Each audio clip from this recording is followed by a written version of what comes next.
welcome to Level Up with the CEC. Today's guest on our show today is Neil Duffy. Hello, Neil. How are you?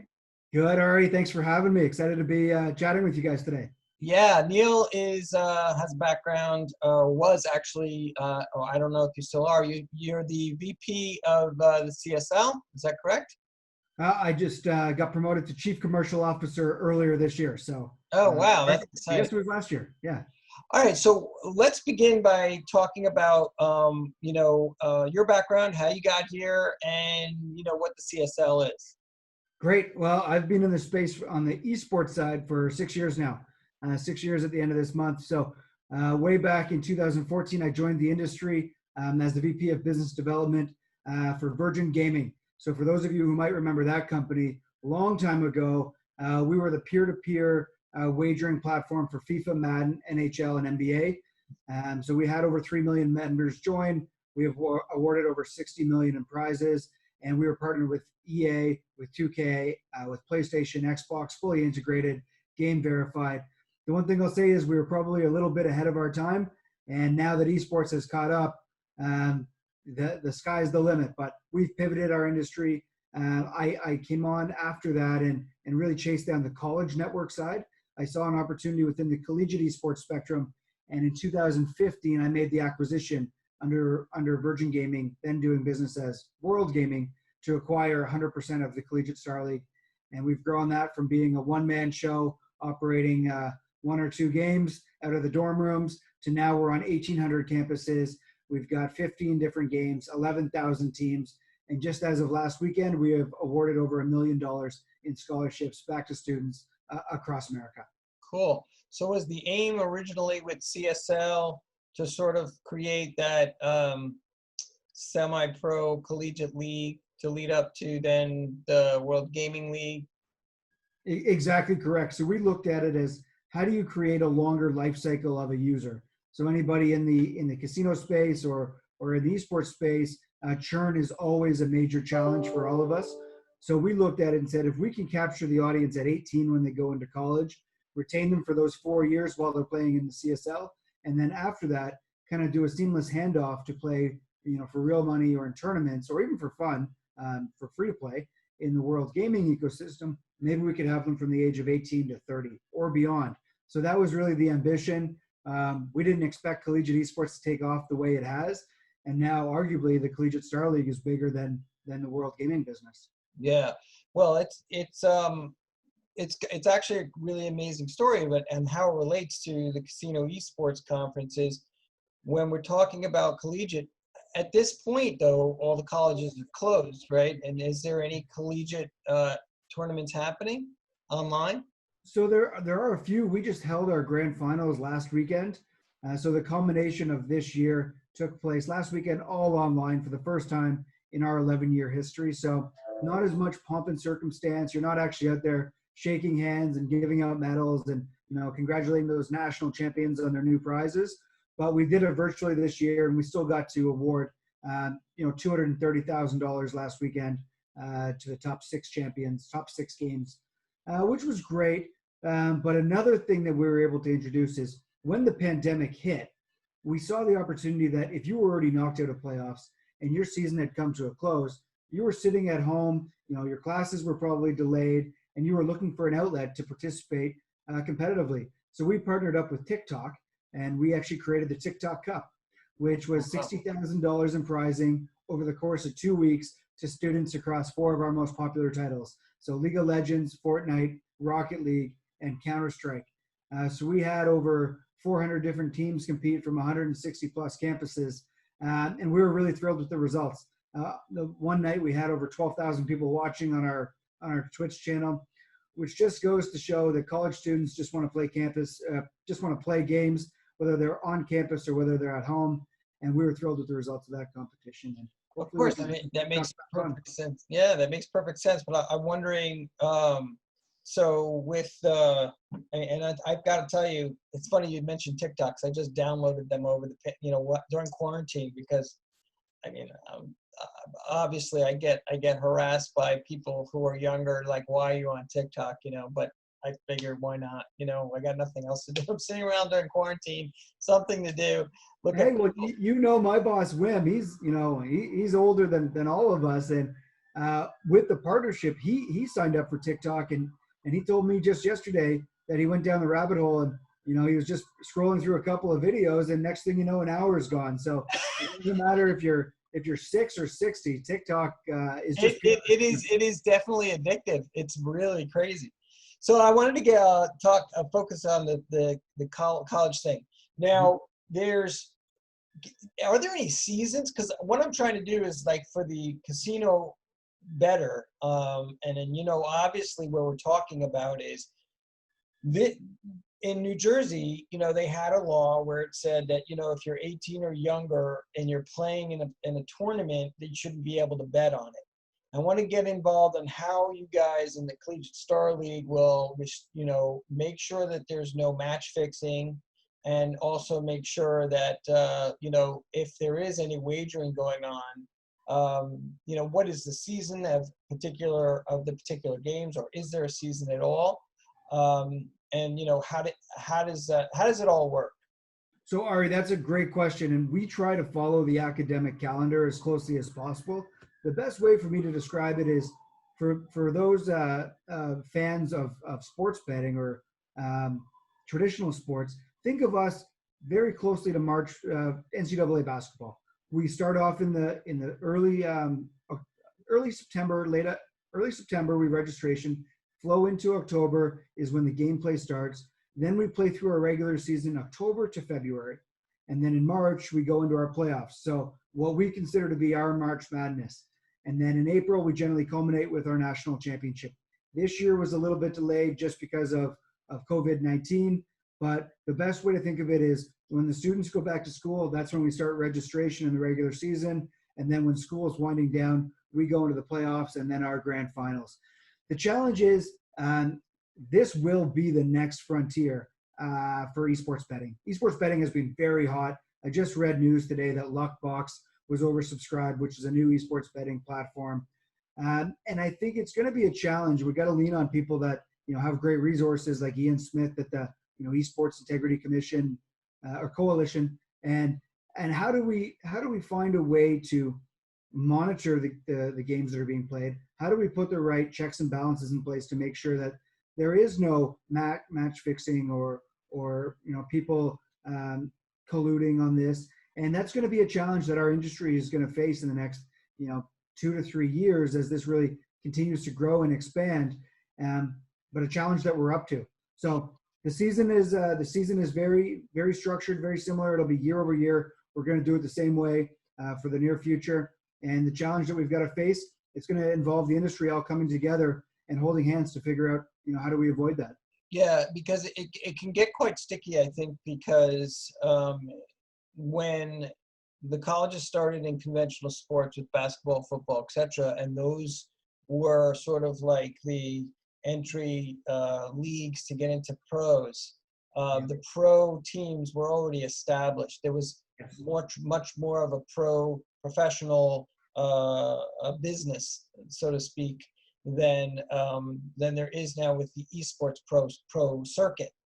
So, and then there's the age factor in regards to esports. The length of an esports player, is almost, I think you're pushing it at 26. So, for sure. So when you get out of college, you're still 21 or around there. So you really only have a 5-year length of really doing it, being at the top of your game. And then there's also the issue in regards to how do you, because there's not a established, or it's the Wild West when it comes to the pro circuit on the esports side of things, preventing the players match fixing, because they there could be a kid that's playing esports professionally, collegiately, but he needs money for school. Right. Not sure or not, I know that in some of your tournaments, some of them win scholarships, but if there's a kid out there and he's got to struggle to pay for college, it's kind of a scary thing to think that, if there's going to be wagering on that, how does that get prevented? So you raise a lot of good points there, and right now we don't. There's no one that makes lines on our games just yet. You know, with esports betting being so new to the space, and you've got great pioneers like Blaine, who I know will be a part of your conference. We're really looking at this from every side of the coin. This will be something that will be a challenge, and I'd like to say that it won't happen, but inevitably I can't say that. We've got to find ways that if there are matches that are being played that folks are going to bet on, how do you set the line, and then how do you monitor and make sure that the players have some kind of scrutiny or regulation? Is it that the integrity commission puts someone in place to oversee some of these matches? Is it that you've got technology based on their PCs that can run tests and make sure that everything's in order in advance of the games? And I know at the professional level with the ESLs and the Overwatch League and Call of Duty League, they're doing a good job, and they're forward thinking on this, because esports betting is a big part of their monetization plans, especially from the franchises, to get money back in the owners' pockets. So I'm as interested in this as any. I think we need to bring all of the stakeholders to the table to have this discussion. And when I say stakeholders, I mean the players too. Whether that be the coaches and whether that be the administrators at the college level, and whether that be the scholarship athletes that are now coming in. There's approximately $15 to $20 million in scholarships that are awarded to collegiate esports athletes each year in esports from the institutions. So we're really proud of the number that we just announced, going over $1 million in scholarships. But now when you've got great schools like Columbia College and Maryville and University of California at Irvine, Robert Morris, these schools are putting big money in place to build these programs, and they're going to be a part of the solution, right alongside, the bookmakers, right alongside the folks like us who are actually the leagues and the tournament operators. They're going to need to be a part of the solution too. Another question I have is that, in collegiate sports, conventional sports with basketball, football, you have the Big Ten, or you have the Big East, and you have the different leagues out west. Does the CSL league categorize itself under that type of formation? Because is there going to be other leagues in the college levels that will be parallel or running parallel to the to CSL? And if that's the case, do you foresee sort of like a madness, like a March Madness kind of thing at the end of all the seasons? Because I know that I've seen University of Delaware's esports lounge. I mean, it's amazing. It's an incredible arena or lounge, or whatever you want to call it. But how does that going to work? How do you think that? I mean, because are there other leagues? I mean, right now in esports, maybe that's the question I should ask. So there's some other folks out there. There's some that are governed by the NAIA, a group called NACE. They're really interesting. They charge an entry fee for schools to participate in their league, which I think it's about $2,500, and then that gives you admission to their league. There's some other folks out there, but I think the main thing is we've got 11-year legacy. Our league has been very structured and in place. When we crown our national champions across a lot of these titles, everyone in collegiate space looks at us and looks at our champions as the true national champions. For example, Dota, the prize pool was just $50,000. Fortnite last year, University of Georgia won the Fortnite tournament last year, and everyone knows that duo, they were the champions. League of Legends, Riot Games runs the varsity program, but we run a really great junior varsity program. So there's going to be an ecosystem where the publishers play a role, we play a role. And what we look at ourselves at is, with 15 different games, if you play competitive games on campus, CSL is going to be your destination of choice. And the exciting thing that we do is we've got the Star League, which is our competitive league, and then we've got the Open League, which is more semi-casual, semi-competitive, intramural. So we want to be the place for everybody. I don't think all of the different leagues will come together for one grand national champion, because some of them are for profit, some of them are publisher run, and some of them are just a little bit more, unorganized right now, or growing, more grassroots. So we're all trying to find our place. I like our chances. I like where we stand. And I think moving forward, as the publishers get more involved, I'd love to see Ubisoft come to us to operate stuff like Rainbow Six. We've already worked in the past with Psyonix for Rocket League and with Epic for Fortnite and Riot for games like League of Legends and hopefully for Valorant. But then other games too, like Vainglory. We've worked with Super Evil Megacorp on that. EA, we were the first to launch the Madden Collegiate Championship. And when the NBA 2K wanted to launch an NBA 2K collegiate series, they came to CSL and we helped launch that together. So it's an interesting place. Right now, it's got to be laser focused on how do we provide the best experience for students? How do we make sure that it's inclusive and diverse? And how do we make sure that, it's a place that people feel proud to play? And we want it to be CSL. But if the NCAA finds a way to step in, we'd love to work with them because we're all about making sure the students have the best gaming experience over their 4 years. And it's funny to look back now after being involved, for 6 years for me, you're starting to see lifelong friendships and sometimes lifelong relationships that have developed from people actually meeting, whether they've been on the same team or in the same gaming club, or they meet at a LAN. And I think that's pretty rewarding to see that, we've got the same place on campus as Students Council or the football team or the baseball team sometimes. Now esports is finally getting that recognition as a meeting place and kind of a melting pot for all students. Well, that's amazing. And you wouldn't that wouldn't have been the case, years ago. No. But I mean, what colleges do you think in the future look at esports as a way to generate interest in their schools? So, as they have, nationally televised football games and et cetera, and stuff like that, do you see them using esports as a tool in the future to promote and gain more admissions for students? They will, absolutely. I think that will be the next endeavor for some of these major institutions.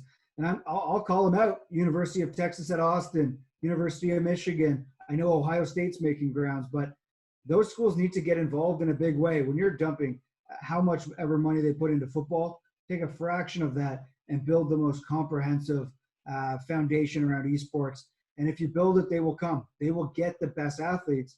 But now you're seeing schools like Robert Morris and Columbia and Maryville and UCI. They're getting some of the best gaming talent and STEM talent in the country because they've been early adopters to esports. Mm-hmm. And I love that they've done that. And I think it's been great for them.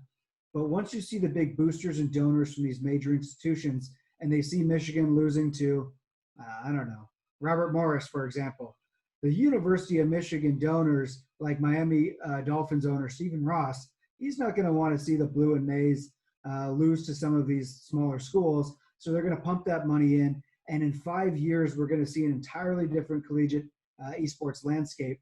It's funny because something popped up on my feed the other day. 5 years ago, I was at a conference called Sports Manias down in Miami. And I was the token esports guy. And I was there with ESPN and Fox Sports and Facebook's at the time. And I made a bold proclamation. And I said, esports is going to be as big a sport in the world in our lifetime as any other of the major sports except soccer and basketball. And people kind of laughed at me. And at the time, they came up to me and kind of wanted to let me know that's probably not true. But now 5 years later, I can stand here and I can boldly say that's already come true. Yeah, well, I think, right there. I think your prediction was totally sort of like catapulted from the pandemic. Yeah. And what's funny is one of the guys on my panel at the time, he was at Fox Sports, is Pete Vestelika, who at the time was leading up Fox Sports, and now he's the commissioner of the Overwatch League. So it's come full circle. So there you go. He laughed at you, and now he's actually part of the team. He's built some beautiful stuff over there. I'll give that guy credit. He's done an amazing job with when he became the head of MLG and now building out Overwatch League. And hiring Joanna to lead up the Call of Duty League. Mm-hmm. He's a true pioneer in this space. Yeah, I had a call in with Joanna Ferris, actually an email, and they pushed me over to the Ketchum agency to vet whether or not Joanna would come and speak. And I'm trying to get Joanna to come and speak at the CEC, so we'll see how that goes. Well, we'll show her this, and hopefully that gets her to come on down because she would be a great addition. And I know that your viewers would love to hear from her. I always love listening to her speak, and I'll do what I can if there's anything I can do to I help would you. appreciate the plug, and not only that, you're also moving into a very There was an article that came out only about 3 weeks ago about Sport Radar now. Connecting with was it Activision Blizzard? I believe it was. Yeah, and then last year uh, it was, I'm not sure which esports statistical company. I don't know if it was Sports Radar or another, but they partnered with Riot in regards to CS:GO. It was probably about 5-6 months ago. Okay. So The data game in esports right now is one of the most valuable because people want to know their consumer the same way that casinos will want to have a lot of info and a lot of data so that they can track. If you come through my door and you sit down at a table, that consumer is going to be worth X to me over the long term. With the generational gap between the average casino goer and now the average esports fan, enthusiast, whatever you want to call it, the data is going to be the big differentiator between how do you attract that consumer, how do you retain that consumer, and how do you retarget that consumer to make sure that if they are coming to Vegas for their favorite, or Vegas or Atlantic City or wherever other destinations it may be, if they're coming there, how do you make sure that you have attractions that are interesting to them? How do you make sure that you're catering to them from a food and bev standpoint? How do you find, maybe they don't want to go to the pool party, but what can you replace that with alternative programming to make sure that you keep them on premise for multiple days? And I think the data is going to be the most valuable part there. And with so many young people now being engaged 3, 4, 5, 6 hours a day, whether it be playing or consuming, that's going to be that's going to differentiate the winners and losers from this game in a couple of years. And just a quick question, and we all know money talks. I'm just curious as to the publishers up until almost a year ago or two.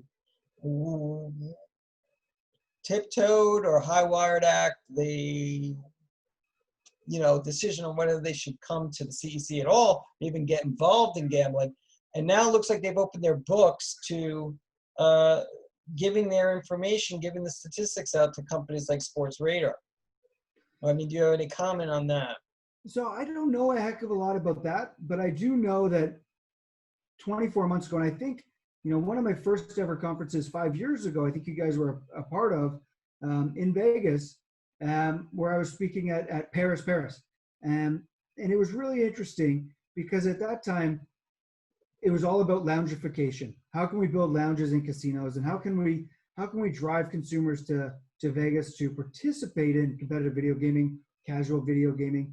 But then in the last, I would say 24 months since the franchising is really taking off. So now you see the LCS, and you see all of the money that's poured into the international and now Call of Duty League and Overwatch League. It's going to take time for the behavior of the fan to adapt to betting. And it's going to take knowledge and legacy and data to really push them over the edge where they feel comfortable. And I always found it intriguing because I love gambling. I'll be the first to admit that I love sports gambling, or I love, playing at the casino, whether it's, craps or roulette or blackjack or Right. all kinds of different games. But I never felt that comfortable when I'd get a line on an esports game where it's, minus 380 or plus 170. It's got to get to that, and that would be for the same match because the bookmakers weren't as caught up as they needed to be, but now I think they are. You've got a lot of people that are investing a lot of time and energy, and you've got a lot of money being poured into esports betting because they can predict that the publishers are going to control the IP and the microtransactions within the game. So that's going to be cut out for the average person to invest and make money on. But now, from a vantage point of you can make money on people that are betting on games and betting on esports and betting on the leagues, because that's the next generation of consumer. And the handles might not be huge today, but they're going to slowly improve. I think Pinnacle came out and Paris Smith said something like esports is the 4th biggest handle for Pinnacle, which is fascinating. And I know that DraftKings came out and said during the pandemic, esports has kind of been a godsend, that they're actually seeing a lot of action on esports. So I don't think we're going to rival the NFL or the NBA anytime soon, but potentially NHL and MLB, because there's enough fans out there. And not only that, there's enough action out there that whether you're betting domestically in America or whether you want to get in on some Asian games or European matches, there's enough action out there, and it's all live broadcast on Twitch, the biggest challenge is people on the West Coast is once your action goes down at the end of the night, you got to wait till the next day. But if Yep. you can have a 24-hour cycle where people can, be watching Counter-Strike or Dota or League of Legends or whatever the game that's their passion point, you can have consistent handles that are building and building. And over time, for sure, I think we're going to rival that of the bigger games like soccer, football, and NBA. It's just funny because, the gambling industry, the casino industry, they love 24/7 gambling. Yeah. That's why casinos are open 24/7. And with esports, that is an offering. That is part of it. And I don't know if a lot of people realize that in the gambling world, but that is part of what is going to be offered in esports as a plus, and why it will probably be bigger than the NBA or NHL or any other conventional sport, because as you just mentioned, those are scheduled at specific times, and you have to wait till the next day to bet on it. And yeah, during the pandemic, it has saved some of these casinos. And think how well they would have done if they already had esports wagering set up. Perfect example is, Atlantic City is, I'm going to compare iGaming or online gambling to esports. And the thing is, with online gambling, all the casinos shut down in New Jersey, but they still managed to make some money over the time of quarantine because people were home, on the online casino. Now think of what they're offering and how much more they could have offered and how much money they could have made, because we didn't have conventional sports. That was off the table, but they had esports. Now, if you were running college level sports, even in the state of New Jersey, you would have players more than likely that were 18 or older because it's college level. Why that wasn't part of the offering is, I think it's about the integrity issue. It's about the match fixing. But, there's an answer to that too. Everything that's done with these players is a digital footprint. Those statistics are owned and held by the publishers. So all of that can be coordinated and if you compare conventional sports to esports, look at what happened with the Astros last year with the World Series. And then there was, Deflategate with Tom Brady. Yeah. So it doesn't go unchecked, even with the highest paid professional athletes. They're whether they cheat because they want to win or whether they cheat because they're getting paid off by some person in a dark room somewhere. I think esports has a leg up on conventional sports because whoever's been playing, when they scrim or when they have scrimmages, they have a digital footprint. Is that something you think that that could come into play and you'd be utilized as a way of making sure there's no match fixing in college levels? I think it will, and even on the professional level or semi-professional level, is people know what your tendencies are and what your behaviors are and what your stats generally are. So the computer does. The computer knows. But there's enough fans and passionate enthusiasts that are going to be watching and they can see all your stats online afterwards. Is if you just absolutely throw a game, unless you've got a reasonable excuse, like you have food poisoning and I don't know, but people will be able to call it out. Even when you look at some of the stuff that's happened previously. I know Optic Gaming in India got caught, I think it was last year. And CSGO's had all kinds of issues previously. This is going to be a part of a growing pains for our nascent industry coming to maturity. And inevitably, it's going to take a lot of eyeballs to keep people on the up and up. But when money is involved, there's going to be deceptive behavior, and we just have to be in front of it. And when we see something going sideways, you got to call it out and expose it, because when people see other people that go down for it, they're less and less likely to do it. So I think it'll be an issue, but I think it's something that the industry can rally behind and help present solutions and help. We're not going to get it day one, but collectively we'll figure out ways for checks and balances. The same way the Tour de France did, everyone was doping in the late 90s and early 2000s, but that's because the cyclists were ahead of the people that were trying to catch them. And when the industry is on board to catch up with them, I think the Tour de France is pretty clean now, because you see the time slowing down and you see the athletes actually coming back to life. And that's because the industry said enough is enough. Yeah. So let me ask you this question. We touched a little bit on the pandemic, COVID-19, et cetera. How did the CSL and Star League, how did you guys pivot? Because I know you do have a lot of brick and mortar tournaments all over the Northeast, et cetera, and other places. So what were the steps that you guys did during the pandemic? It hit us hard. I think like most of us, it hit us hard. We had, probably about 20 live events planned on college campuses. Wow. Um, so when we lost the ability to do that, it was hard because the students were excited. Some of the students had played in qualifiers in the fall and were hoping to then play through the spring to, work through the national championships. And, we had to postpone them indefinitely. And I don't know what the solution is, but it looks like a lost season. Those were for live event games. Anything that could be played online, we pivoted to online and said, listen, we're not going to host the grand finals, but we're going to stand up and commit to every dollar that we said we were going to pay out, and we'll make good on that.